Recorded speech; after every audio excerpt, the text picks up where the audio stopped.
여러분 안녕하십니까? 포항 MBC 뉴스데스크입니다. 울진군이 지난해부터 신규 폐기물 처리장 조성 사업을 추진했지만 자발적인 유치 신청 지역이 나오지 않으면서 난항을 겪어왔습니다. 울진군은 새로운 해법으로 입지선정위원회를 통해 최종 후보지를 선정하고 사업에 속도를 낼 계획인데 주민 수용성을 어떻게 확보할지가 관건입니다. 김영일 기자가 보도합니다. 울진군이 지난 2004년 조성한 생활 폐기물 처리 시설입니다. 매립장의 시설 용량은 36만 톤으로 현재 폐기물이 90% 가까이 매립돼 있어 2, 3년 뒤에는 운영이 힘든 실정입니다. 매립량이 한 90% 정도 이렇게 매립되고 있는 상황이고 하루에 한 20에서 30톤 정도의 불연성 폐기물이 들어오고 있습니다. 그리고 이 상태로 간다면 향후 한 2, 3년 안에는 이제 매립이 포화 상태가 될 것 같고요.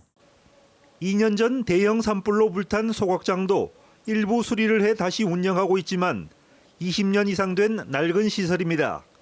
이 때문에 울진군은 지난해부터 사업비 650억 원 규모의 신규 폐기물 처리장 건설 사업을 추진해 왔습니다. 6만 5천 제곱미터 면적의 매립장과 소각장, 재활용 선별장을 새롭게 조성할 예정인데 유치 지역에 약 120억 원의 지원금과 매년 1, 2억 원의 주민기금도 지급하겠다고 밝혔습니다. 하지만 폐기물 처리장에 대한 부정적 인식으로 지난 1년 동안 자발적인 유치 신청 지역이 나오지 않았고 울진군은 새로운 해법으로 올해부터 입지선정위원회를 구성한 뒤 후보지 타당성 조사 용역을 추진하고 있습니다. 용역을 통해 폐기물 처리장으로 적합한 다수의 후보지를 먼저 선정한 뒤 사회 환경적 요인과 경제성 등을 평가해 최종 입지를 2026년까지 확정할 계획인데 후보 지역의 주민 수용성을 어떻게 확보할지가 앞으로 해결해야 할 가장 큰 과제입니다. 주민 수용성을 높이기 위해서 환경기초시설은 최첨단 시설로 설치할 것이며 다양한 혜택이 주민들에게 돌아갈 수 있도록 노력하겠습니다. 한편 울진군은 신규 폐기물 처리장 건설에 10년 가까이 걸릴 것으로 예상하고 현재 운영 중인 나곡리 매립장의 매립 면적을 증설하기 위해 경북도와 협의하고 있습니다. MBC 뉴스 김혁일입니다. 경상북도 이민정책위원회가 오늘 출범식을 갖고 본격적인 활동에 들어갔습니다. 경북이민정책위원회는 지역 이민에 대한 정책 자문과 전략 수립, 이민자와의 소통을 지원하는 자문위원회로 관련 전문가 24명으로 구성했습니다. 경상북도는 지역 인구 소멸의 해결책으로 경북형 이민정책을 추진하고 있는데 이미 전담부서를 신설하고 이민자에 대한 전주기별 지원 계획을 수립하는 등 지역이 주도하는 다양한 정책들을 실시하고 있습니다. 요즘 중장년층 사이에 파크 골프가 인기인데요. 이 같은 수요를 반영해 경주시는 형산강 서천둔치에 전국대회 개최가 가능하도록 기존 18홀 외 18홀 규모의 경주 파크 골프 2구장을 개장했습니다. 경주시는 하반기까지 5개 권역에 117홀 규모의 파크 골프장을 조성해 운영합니다. 임재국 기자가 보도합니다. 전국적으로 파크 골프가 인기를 끌면서 시군마다 파크 골프장 조성이 한창입니다. 경주시는 형산강 서천둔치에 경주 파크 골프 2구장을 개장했습니다.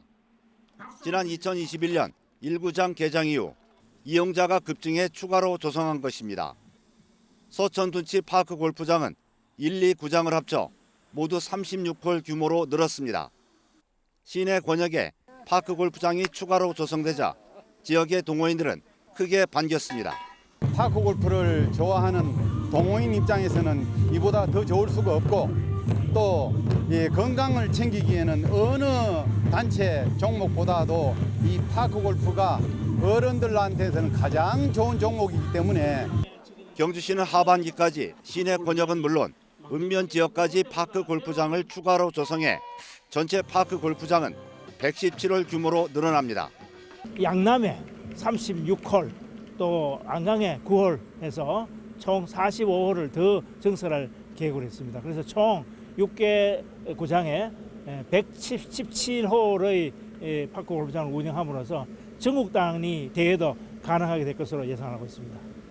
무료로 간편하게 이용할 수 있다는 장점으로 경주에만 파크 골프 동호인이 2,500여 명에 이릅니다. 수요 급증에 따라 경주시는 내년에도 파크 골프장을 추가로 조성해 운영하기로 했습니다. MBC 뉴스 임재욱입니다. 울릉도 일주도로에 대형 낙석이 발생해 도로 통행이 중단되는 사고가 발생했습니다. 어제 오전 8시 50분쯤 울릉군 서면 남서 1, 2터널 사이 경사지에서 130톤 크기의 바위가 도로로 떨어졌습니다. 사고 당시 통행하는 차량이 없어 인명피해는 발생하지 않았고 울릉군이 낙석 제거 작업을 벌여 2시간여 만에 차량 통행이 재개됐습니다. 포항시는 동해안 고수온과 적조 피해 최소화를 위해 선제적 대응에 나섰습니다. 시는 관련 예산 17억 원을 확보해 액화산소와 면역 증강제 등을 양식어가에 지원하는 한편 황토 살포기 등 장비 1,800여 대를 확보해 피해 최소화에 나서고 있습니다. 국립수산과학원은 연일 계속되는 폭염으로 수온이 점차 상승하고 있어 7월 하순경 고수온과 적조가 발생할 것으로 예측하고 있습니다. 최근 포항시 의회에서 다수당인 국민의힘이 사전 내부 경선을 통해 의장단과 상임위원장을 독차지해 야당과 시민사회의 거센 비판을 받았는데요. 대구 기초의회에서도 똑같은 상황이 벌어졌습니다. 일부 국민의힘 소속 국회의원들이 기초의회 의장단 구성에 개입한 정황을 포착했다며 더불어민주당 소속 기초의원들이 폭로했습니다. 보도에 권윤수 기자입니다. 대구 북구의회는 전반기에 의장, 부의장, 상임위원장 4명까지 의장단 6명을 국민의힘이 독식한 데 이어 하반기도 국민의힘이 다 차지했습니다. 의원들은 전체 21명 가운데 6명, 28.5%가 민주당 소속임을 감안해 하반기 부의장이나 1개 상임위원장을 민주당이 맡기로 협의했습니다. 하지만 막판에 협상이 결렬됐습니다. 북구의회 민주당 소속 의원들은 국민의힘 우재준, 김승수 국회의원이 소속 기초의원들이 협상하지 못하도록 통제했다고 주장합니다. 민주당의 최소한 부의장 한 석과 상임위원장 한 석 정도는 고려하겠다. 그렇게 이야기돼서는 양쪽 국회의원들이 단속을 굉장히 많이 했어요. 민주당 쪽에 아무것도 주지 마라.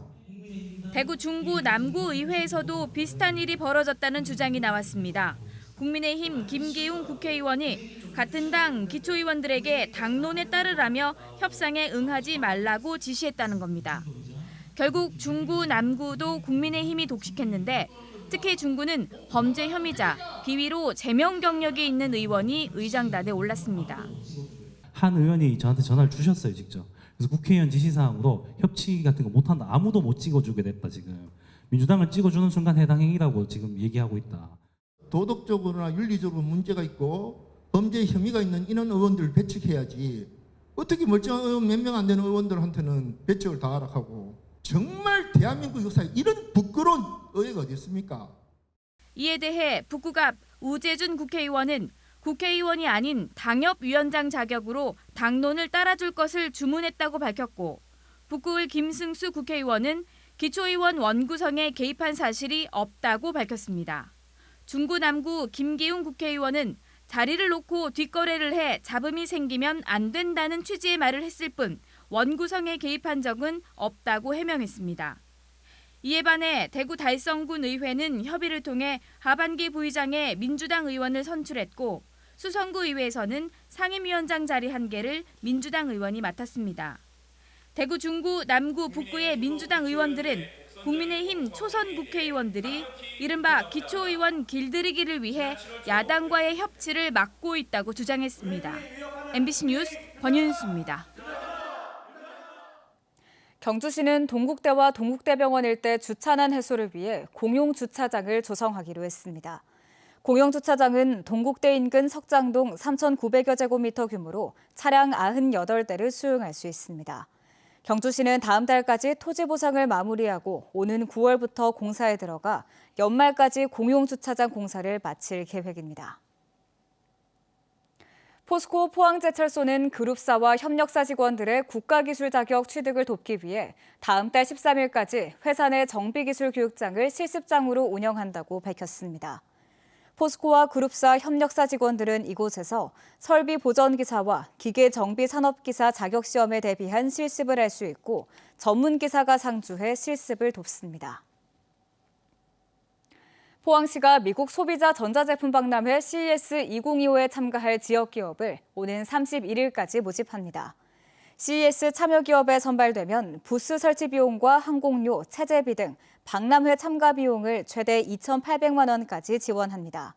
자세한 내용은 포항 테크노파크 홈페이지에서 확인할 수 있고 참가를 희망하는 기업은 오는 31일까지 온라인으로 신청하면 됩니다.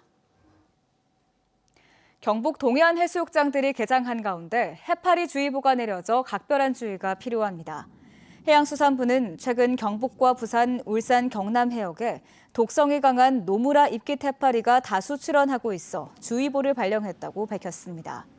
노무라 입깃 해파리는 이달 초 제주 해역에서 시작해 동해안으로 급속히 확산하고 있으며 해수욕장에서 쏘임 사고를 당하지 않도록 각별한 주의가 필요합니다.